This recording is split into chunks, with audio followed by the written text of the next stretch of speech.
மத சின்னம் சந்துரு ஜஸ்டிஸ் சந்துரு அவர்கள் ஒரு சில விஷயங்கள்லாம் கொடுத்திருக்கிறார்.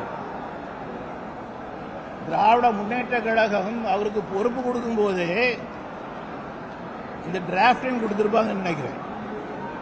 திராவிட முன்னேற்ற கழகத்தினுடைய ஆட்சி இந்த டிராப்டை கொடுத்து நீங்க அப்படியே கொண்டு தந்துருங்க அப்படின்னு கொடுக்கறது போல கொடுத்து வாங்குறது போல வாங்குறாங்க. நெற்றியில குங்குமம் போடக்கூடாதுன்னு யார் சொன்னா? அதுல எங்க நான் செங்கோலுக்கு சொன்னேன்ல, செங்கோலுக்கு எப்படி தர்மம் ஒன்று இருக்கிறது என்று சொல்லக்கூடிய ஒரு அர்த்தம் வருகிறதோ அதே போல நாம நம்முடைய சமய சின்னங்களை நாம் அணியும் போது நம்முடைய இஷ்ட தெய்வங்கள் நம்மை பார்த்து கொண்டிருக்கின்றது. நான் தப்பு பண்ணக்கூடாது. இது அவங்களுக்கு தோணுது. இஸ்லாமியர்கள் அவங்களுடைய மத சின்னத்தை அவங்க அணிகிறாங்க, தொப்பி அணிகிறாங்க, பர்தா அணிகிறாங்க. அதெல்லாம் சரி, இதெல்லாம் தப்பு அப்படின்னு சொன்னா நீ எந்த பள்ளிக்கூடத்தில் போய் படிச்சுட்டு வந்தீங்க? எந்த பள்ளிக்கூடத்தில் போய் படிச்சுட்டு இருந்தீங்க? நீங்க பெரியாருடைய பள்ளிக்கூடத்திலும் நீங்கள் படிக்கவில்லை. பெரியாரை பற்றி சொல்லும் போது என்ன சொல்றாங்க?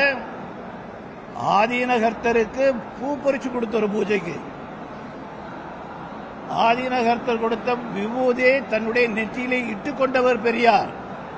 இதை சொல்றீங்கல்ல, அப்ப பெரியாரை மேன்மைப்படுத்த வேண்டும் என்று சொன்னால் இதெல்லாம் செய்த பெரியார் அப்படின்னு நீங்க சொல்லும்போது எவ்வளவு நீங்க பெருமைப்படுறீங்களோ அதே போல ஒரு குழந்தை பள்ளிக்கூடத்துக்கு போகும்போது பெற்றோர் நல்லா படிச்சுட்டு வாப்பான்னு சொல்லி நெத்தியில திணறிட்டு விடுவாங்க, குங்குமச்சு விடுவாங்க.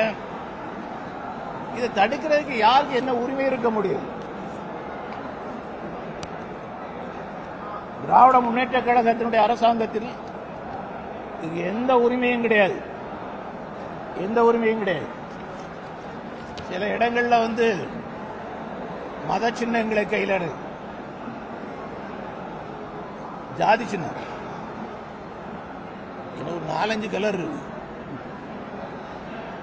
நான் எந்த ஜாதி? என்னை பொறுத்த வரைக்கும் பொது வாழ்க்கையில ஜாதி பார்க்கறது போல துரோகம் வேற எதுவும் கிடையாது.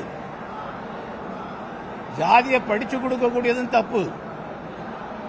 என்னை பொறுத்த வரைக்கும் தனிப்பட்ட முறையில் அனைவரையும் சமமாக பாவிக்கக்கூடிய நிலைமைக்கு வரணும்.